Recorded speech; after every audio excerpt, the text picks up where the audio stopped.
Hello guys, मेरा नाम है सैम और इस वीडियो में हम सॉलैंड सीरीज के एपिसोड 215 को डिटेल में एक्सप्लेन करने वाले हैं। इससे पहले के एपिसोड को मैंने एक्सप्लेन कर दिया है और अगर आपने उन वीडियोस को नहीं देखा है तो नीचे डिस्क्रिप्शन बॉक्स में या ऊपर आई बटन पे आपको लिंक मिल जाएगा। तो चलिए बिना किसी देरी के एपिसोड 215 को एक्सप्लेन करते हैं। अब जैसे ही वीडियो शुरू होता है तो हमें जियांगलो एम्पायर की सिटी का सीन दिखाया जाता है, जहां पर हुईलिना और सीयू का martial soul fusion skill devil charm Xingluo empire में किसी सिटी के अंदर जियांगलो एम्पायर के ही सिपाहियों को एक एक करके मारता जा रहा था।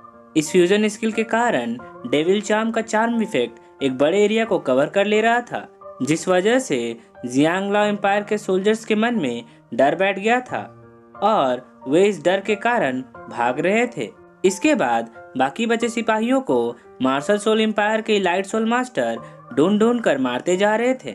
अब जब हुईलिना और सीयू का मार्शल सोल फ्यूजन स्किल अलग होता है और वे अपने नॉर्मल फॉर्म में आ जाते हैं तो सभी killer elite soul masters crown princess Huilina को रिपोर्ट करते हैं और वे उससे कहते हैं कि होली प्रिंसेस के आदेश पे इस सिटी के सभी सोल्जर्स को मार डाला गया है और उनके हथियार और रसद को जला दिया गया है। अब हुईलिना उन्हें आदेश देते हुए कहती है कि आधी रात होने तक हमारे सभी सैनिकों को तैनात करो। सभी लोग जियांगलो एम्पायर की राजधानी के बाहर इकट्ठा होंगे। ये लड़ाई मार्शल सोल एम्पायर के भाग्य का फैसला करेगा। गाइस, एपिसोड 214 के लास्ट में बिबिडोंग ने हुईलिना और सीयू को इसी सीक्रेट मिशन के लिए भेजा था। इसके बाद सीन चेंज होता है और हमें सिलू सिटी दिखाया जाता है, जहां पर एम्परर शू बैंग मीटिंग हॉल में जियांगलो एम्पायर के किंग और बाकी सभी से फ्रंट लाइन में हो रहे वॉर के बारे में बातचीत कर रहे थे।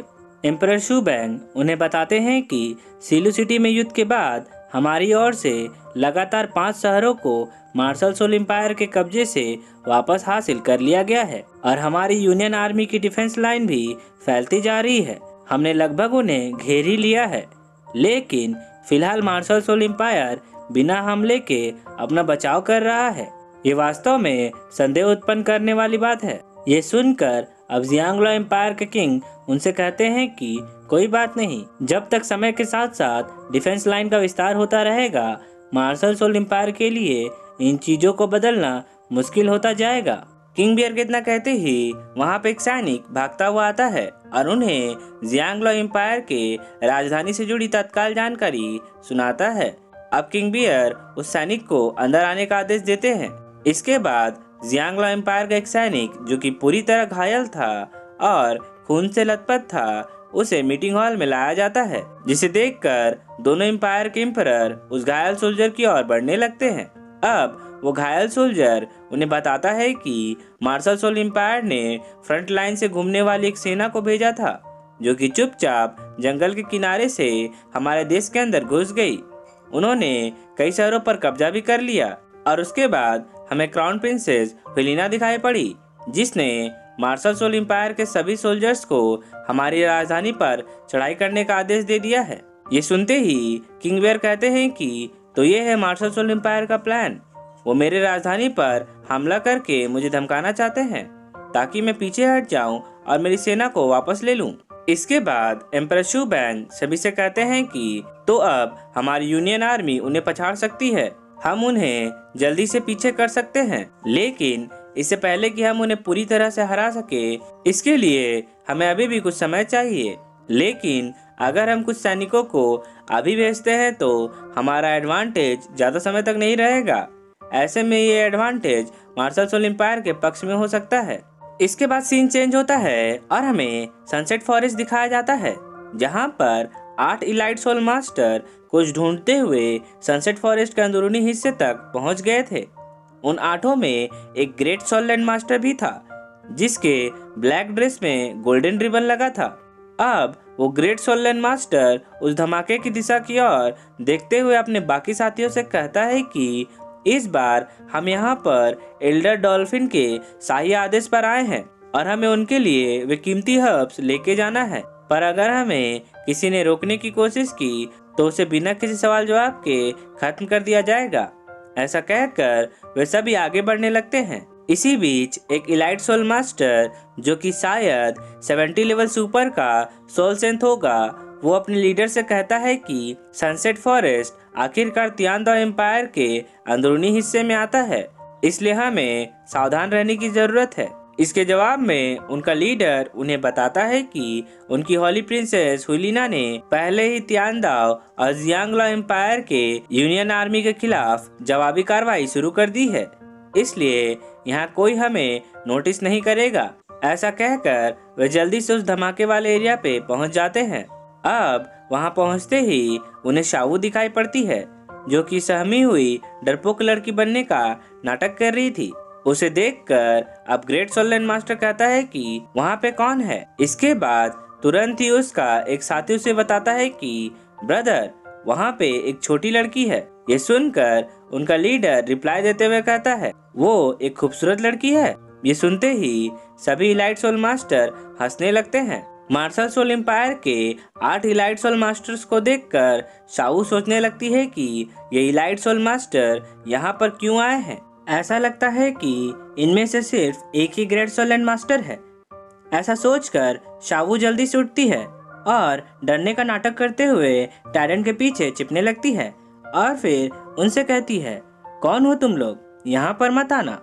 अब शावू के टायरन के पीछे छिपते ही सभी सोल मास्टर्स का ध्यान टायरन की ओर चला जाता है और फिर उनमें से एक इलाइट सोल मास्टर सभी से कहता है कि उस लड़की के बगल में एक सुनहरा ट्राइडेंट है। ये सुनते ही उनका लीडर उन सबसे कहता है कि यह सनसेट फॉरेस्ट है। हालांकि इस तरह के हथियार वाली लड़की किसी साधारण घराने से नहीं हो सकती है। शायद ये लड़की किसी रईस घराने की बेटी होगी, इसलिए बेहतर यही होगा कि हम उसे यहाँ आकर जवाब देने को कहे। उसके बाद हम देखेंगे कि उसके पेरेंट्स यहाँ पर है या नहीं। अपने लीडर की बात सुनकर अब एक दूसरा इलाइट सोल मास्टर शावू को आवाज लगाते हुए कहता है, अरे ओ लड़की, यहाँ आओ और हमारी बात का जवाब दो। ये सुनते ही शावू डरने का नाटक करते हुए कहती है, किस बारे में। इसके बाद वो इलाइट सोल मास्टर उससे आगे कहता है कि यहाँ पर एक विशाल लहर उठी थी, क्या तुम जानती हो कि यहाँ पर क्या हुआ था। ये सुनते ही शावू जल्दी से उन्हें बताती है कि मेरा पीछा एक 50,000 साल का बोरोडेमन स्पाइडर किंग कर रहा था। मैं उससे बचने के लिए तब तक दौड़ती रही जब तक कि तुम लोग दिखाई नहीं दिए। बस तुम लोगों को देखते ही वो बोरोडेमन स्पाइडर किंग डर कर भाग गया। हालांकि इस वजह से मैं भी इस जंगल में खो गई। ये जगह बहुत ही खतरनाक है, इसलिए तुम लोग यहाँ से चले जाओ। इतना कहते ही शावू बहुत ही क्यूट सा डरा हुआ चेहरा बनाती है। अब एक इलाइट सोल मास्टर अपने लीडर से कहता है, ब्रदर, लगता है वो लड़की झूठ नहीं बोल रही है। देखो, जमीन पर अभी भी निशान मौजूद है। ये सुनते ही दूसरा इलाइट सोल मास्टर जल्दी से कहता है, उसने क्या कहा, 50,000 साल का बोरोडेमन स्पाइडर किंग। ऐसा लगता है कि जैसे जैसे हम जंगल के अंदरूनी हिस्से के करीब होते जा रहे हैं, वैसे वैसे रेयर सोल बीस्ट और कीमती हर्ब्स जैसी बहुत सारी चीजें मिलती जा रही हैं। इतना सुनकर एक और इलाइट सोल मास्टर अपने लीडर से कहता है, ब्रदर, ऐसा लगता है कि हमारी मंजिल ज्यादा दूर नहीं है। ये सुनते ही शावू समझ जाती है कि वे सारे elite soul master fire and ice spring के झील की तलाश में हैं, और अगर उन्हें फायर एंड आइस स्प्रिंग की झील मिल गई तो उन्हें निश्चित रूप से मॉम डैड के यहाँ होने का पता चल जाएगा। इसके बाद वो ग्रेट सोललैंड मास्टर सभी से कहता है कि खजाना सिर्फ जंगल के सेंटर एरिया में नहीं है। ये लड़की और ये सुनहरा टाइटन भी किसी खजाने से कम नहीं है, क्योंकि वो लड़की अकेली है और अगर इस जंगल में कोई घटना होगी भी तो किसी को पता नहीं चलेगा। इसके अलावा यहाँ आसपास में 50,000 साल के बोरोडेमन स्पाइडर किंग के निशान भी हैं। अगर उसके परिवार वाले इसकी जांच करेंगे भी तो उन्हें यही लगेगा कि उनकी डॉटर को उस बोरोडेमन स्पाइडर किंग ने मार डाला है। ये सुनते ही एक दूसरा इलाइट सोल मास्टर अपने लीडर से कहता है, ब्रदर, तुम्हारा मतलब है कि हम इस लड़की और इसके ट्राइडेंट को लूटने वाले हैं। इतना कहने के बाद वे सभी शावू की ओर बढ़ने लगते हैं। उनका लीडर शावू से कहता है कि सुनो लड़की, चलो हम एक सौदा करते हैं। देखो, अंधेरा होने ही वाला है। इसके बाद सोल बीस्ट भी बाहर आने लगेंगे और जबकि तुम खो चुकी हो तो मुझे डर है कि तुम्हारे लिए जिंदा बचना मुश्किल हो सकता है। इसलिए अगर तुम इस ट्राइडेंट को हमें सौंप दोगी तो हम तुम्हें यहाँ से बाहर निकाल देंगे। उनकी बात सुनकर शाऊ सोचने लगती है कि ये घटिया लोग अच्छा होने का दिखावा कर रहे हैं। क्या वे इस ट्राइडेंट को जब्त करना चाहते हैं? अब उन्हें बहकाना मेरे लिए भी नामुमकिन सा लग रहा है, लेकिन अगर मैं इस ग्रेट सोल लैंड मास्टर पर काबू पा लूं तो मेरा रास्ता क्लियर हो जाएगा। इतना सोचने के बाद शाऊ उनसे कहती है, क्या तुम लोग सच में मुझे यहाँ से बाहर निकाल लोगे? इसका रिप्लाई देते हुए उनका लीडर शाऊ से कहता है, सुनो लड़की, ये सनसेट फॉरेस्ट बहुत खतरनाक है। हम तुम्हारे लिए ही यह कर रहे हैं। चलो एक दूसरे की मदद करें और हम दोनों को जो चाहिए वो हमें मिल जाए। ये सुनते ही शाऊ पहले खुशी से उछल पड़ती है और फिर कुछ सोचते हुए कहती है, ये मुझे एक अच्छा सौदा नहीं लगता। शाऊ को इस तरह से इनकार करता देखकर एक इलाइट सोल मास्टर उसे धमकाते हुए कहता है, अगर तुम आसान रास्ता नहीं चुनोगी तो हमें बल प्रयोग करने के लिए दोष मत देना। ऐसा कहते ही दो इलाइट सोल मास्टर अपने मार्शल सोल को बाहर निकाल लेते हैं और शाऊ को डराने की कोशिश करते हैं। ये देखकर शाऊ भी उनसे डरने का नाटक करने लगती है और फिर उनकी बात मान लेती है। ये देखते ही दोनों इलाइट सोल मास्टर अपनी मार्शल सोल को हटा लेते हैं और फिर लार टपकाते हुए शाऊ की ओर बढ़ने लगते हैं। अब शाऊ उन दोनों इलाइट सोल मास्टर को चिढ़ाते हुए कहती है कि मुझे बूढ़े लोग पसंद नहीं हैं, और फिर वो उछलते कूदते उस ग्रेट सोल लैंड मास्टर की ओर देखते हुए कहती है, मैं ये ट्राइडेंट केवल आपको देना चाहती हूँ, आप आइए और इसे ले लीजिए।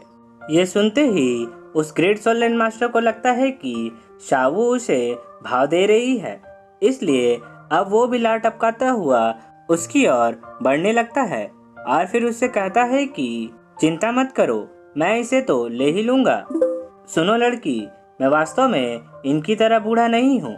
ऐसा कहकर वो शाऊ को पकड़ने के लिए कूद पड़ता है, पर शाऊ जल्दी से साइड हो जाती है और फिर अपनी खूबसूरती से उसे मोहने लगती है। अब शाऊ को हटता देखकर वो ग्रेट सोल लैंड मास्टर उसे कहता है कि तुम भागो मत, मैं इसे धीरे से करूँगा। ऐसा कहकर वो शाऊ को पकड़ने के लिए आगे बढ़ने लगता है। इसके बाद शाऊ ये जल्दी नोटिस कर लेती है कि वो great soul land master sea god trident के बिल्कुल नजदीक आ गया है, इसलिए वो जल्दी से अपनी पावर का यूज करके ट्राइडेंट के पास के जमीन पर हिट कर देती है, जिससे ट्राइडेंट के पास की जमीन टूट जाती है और उनमें दरार बन जाती है। इस कारण ट्राइडेंट की पकड़ जमीन से छूटने लगती है। अब शाऊ जल्दी से टेलीपोर्ट होकर ट्राइडेंट के पीछे आ जाती है और फिर अपनी बॉडी को एक्सेलरेट करके ट्राइडेंट को उस ग्रेट सोल लैंड मास्टर की ओर धक्का दे देती है। ये देखकर उस ग्रेट सोल लैंड मास्टर को कुछ भी समझ नहीं आता है और वो शाऊ से घबराते हुए पूछता है कि तुम ये क्या कर रही हो। अब तुरंत ही ट्राइडेंट उस ग्रेट सोल लैंड मास्टर की ओर गिरने लगता है। ये देखते ही वो ग्रेट सोल लैंड मास्टर जल्दी से अपने मार्शल सोल को रिलीज कर देता है और उस ट्राइडेंट को अपने ऊपर गिरने से रोकने लगता है। पर अब सीगोट ट्राइडेंट का 1,08,000 जिन यानी कि 54,000 केजी का वेट सीधा उस ग्रेट सोल लैंड मास्टर के ऊपर गिरने लगता है और उसकी मौत सामने आते ही उसे सीगोट की परछाई दिखाई पड़ती है। अब वो ग्रेट सोल लैंड मास्टर अपनी पूरी पावर लगाकर ट्राइडेंट को गिरने से रोकने की कोशिश करता है, पर इस कोशिश में उसके शरीर के एक हड्डियां टूटने लगती हैं और फिर वो वहीं सीगोट ट्राइडेंट से दबकर मर जाता है। इसके बाद शाऊ उन सभी से कहती है कि तुम लोग मुझे और इस खजाने को हथियाना चाहते थे। ये कितने अफसोस की बात है। इस गॉड वेपन को तो खुद ग्रैंड ओशियन गॉड मास्टर भी बड़ी मुश्किल से ही संभाल पाई थी और तुम बेवकूफ इसे चुराने आए हो। तुम लोग इसके बिल्कुल लायक नहीं हो। अब अपने लीडर को पलक झपकते ही मरता देखकर सभी लाइट सोल मास्टर घबरा जाते हैं और फिर उनमें से एक सोल मास्टर अपनी बाकी साथियों से कहता है, ये लड़की भेड़ की खाल में छिपी हुई भेड़िया है, सभी लोग जल्दी से इस पर हमला करो। ऐसा कहते ही वे सभी शाऊ पर हमला करने के लिए कूद पड़ते हैं। ये देखकर शाऊ भी उनसे कहती है, तो आना, मैं डरती नहीं हूँ। शाऊ कितना कहते ही एपिसोड 215 का पहला पार्ट यहीं पे खत्म होता है। इसका अगला पार्ट मैं जल्द ही अपलोड कर दूंगा। तब तक के लिए अगर आपको ये वीडियो अच्छी लगी हो तो एक लाइक करना तो बनता है, और अगर आप एक नए एनाम लवर हैं तो मेरे चैनल को जल्दी से सब्सक्राइब कर दे, क्योंकि मैं ऐसे ही वीडियोस लाता रहता हूँ। तो अब मैं मिलता हूँ इसके अगले भाग के साथ। तब तक के लिए take care and good day.